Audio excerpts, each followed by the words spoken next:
Hello, everybody. This is Linda Emanuel with Alternative Revelations, and this is podcast number 149. And this is kind of I've added some things to how to survive and get out of a kill zone. And MOSH has come up with some extra things that could help. And first of all, if this resonates with you, so be it. If not, just disregard it. But if you're listening to this may save your life. If you listen to Watch for the Sign, this is going to happen, and this is going to convince people that MOSH is real. He's not my my rabbit like in Jimmy Stewart's movie. What was that called? Harvey? No. Once this happens and everybody figures it out, he may just leave. I don't know. He hasn't really told me that. Well, I just asked him. I stopped and asked him, and he said, no, he's going to be here for the duration. He's going to be here for when the Jesuits go down. He's going to stay. So he'll be with me through this whole thing. Back to the podcast. So this is how to survive the kill zone and how to get out. So in September, they're going to have that false flag where people get sick, give an excuse to lock them down. Now, once you're locked down, you're not going to be able to leave your house at all. They're going to lock you in a house for a reason. They want you to stay in that house because they want you to die between day 10 and 14. So usually the lockdown will be around September 15th. But the scheduled day of deployment for the kill is October 28th. The telltale sign you watch for is this. When they cut off your power, that's day one. Now, MOSH is telling me if people, and this is for New York City, because that's going to be a little tricky. If you live in a high rise, you're going to have to collaborate with your people who are in charge. You're going to have to shut off all the breakers in that building because the others will just bleed, and you'll still get the 35 gigahertz on day 10 through 14. If you got a roof in this building, if you can get to the roof and stay on the roof, I know it's not fun, that will help. You got to get. Sweden is still living with 35 gigahertz towers. And the towers between 10 and 14 day 10 and 14 are going to be kicking at 35 gigahertz. But, you're pretty high up if you're up in a building. You're probably, I don't know if how high the towers are. They might be lower to the ground, okay, where people are walking. I don't know. So you either want to get on a roof, or if you're in a high rise, you got to have somebody knock out all of the breakers in this building. Otherwise, it's not safe to stay in your apartment in this high rise. Otherwise, if you know ahead of time that this is going to be a kill zone and you're trapped, maybe they trapped you before you knew. Maybe you could go stay with a friend who lives in a house or who has access to the breakers. Because in high rises, there are going to be death traps. People are not going to be able to, even if they shut off their own breaker, if the other breakers are not shut off, the frequency is still going to go through the building. Okay, this is for New York again. MOSH is saying, if you're going to make it out of New York, you're going to there's only one way, one direction you can go. Don't go north of 22. I'm not really familiar. I've never been to these areas where the highways are. You don't want to head for Yonkers or Bronx Hill. Those are death traps. They're going to die. Those people are going to die. They think they're safe, but those are some of the ones that are going to die. The only way out of New York City is through New Jersey. You're going to have to, on day 12, MOSH is telling me, on day 10, the 35 gigahertz is kicking off. On day 11 and 12, the people guarding the blockade are going to get sick too.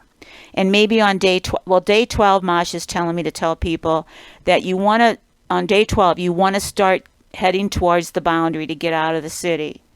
You got to get out on day 13 and 14 when the guards are dead and 75% of the people are dead.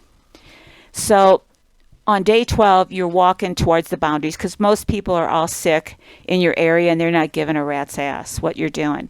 So you inch your way or walk your way to the boundaries. And the cell towers are going to be kicking out 35 gigahertz. And again, Sweden is living through this. So on day 13, that's when you get out because most people, 75% of the people are going to be dead. And you get out, you go 1.5 miles west of, I think it's Highway 9. I gridded New York, and I think there's a Highway 9 west of Hoboken, maybe not Hoboken, but Hackensack. So that's probably your best escape route. MOSH tells me, well, of course there's going to be bridges to New Jersey, duh. So if you can get to New Jersey, go a mile and a half west of Highway 9 and you'll be safe. So now I'm going to talk about the Phoenix area. MOSH said if you're in the Phoenix area, you want to go south. That's more safe. And it's north of Plano in Dallas-Fort Worth is safe. And try to head out for those areas where they're out in the open, out of the boundaries of these kill zones. If the cities are small and there's like miles between them, between those cities is a safe zone. If you're a mile and a half out, you got to be a mile and a half out of the boundary to be safe. Like when you're like in St. Louis, we have all these little 20, 30, 40 cities, elbow to elbow, right next to each other. That's going to be a massive kill zone. That's like one kill zone. So people in St. Louis County, it's going to be more difficult to get out. They won't know which direction to go, unless they know ahead of time. It's going to be chaos, because, they're going to be dead by day 13 anyway. So unless they know about what to do, they're not going to have a chance by day 14. By day 15, even the ones that survive through day 14, they're going to be dead because those smart meters are going to be kicking out 50 gigahertz through those houses. There's no way they could survive 50, not after living through 35 for 4 days. So they're gone. So Phoenix is south, Dallas north of Plano is safe. And I'd have to look at the grid. The state of Georgia, a lot of little towns that are standalones. You have an advantage if you're a little town because you know where the boundaries are. You know where to get out of town. You got to get a mile and a half out of town. So that's your safety. You just have to you have to know exactly what you're doing. Day 1, they cut your power. That's your day 1. That's when you start counting. And you're going to know when day 12 and 13 are. Most everybody's going to be dead by day 13. And that's the day you escape. But day 12... you make your way to the boundary. I don't know if every city's going to be different. Some people may be able to drive to the boundary. Some people may ride a bike. Some people may do an ATV. Whatever way, have a plan. So let me think if there's anything else. That's about it.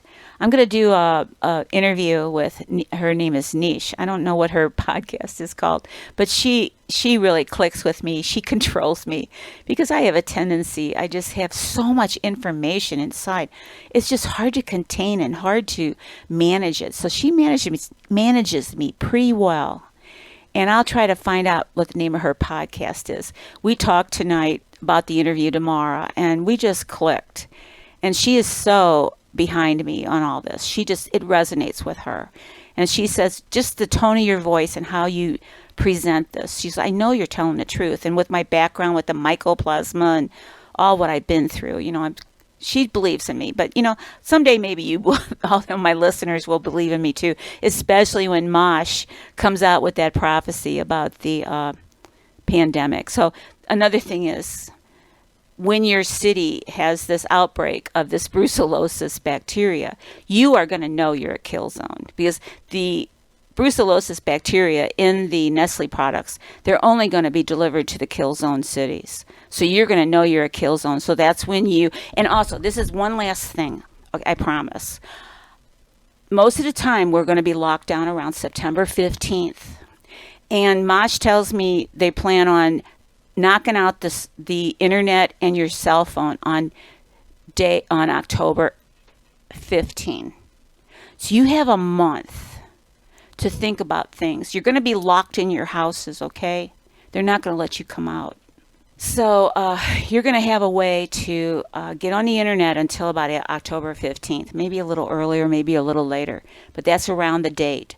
So you have a month to think about it, to plan, to talk to people, to talk to your neighbors.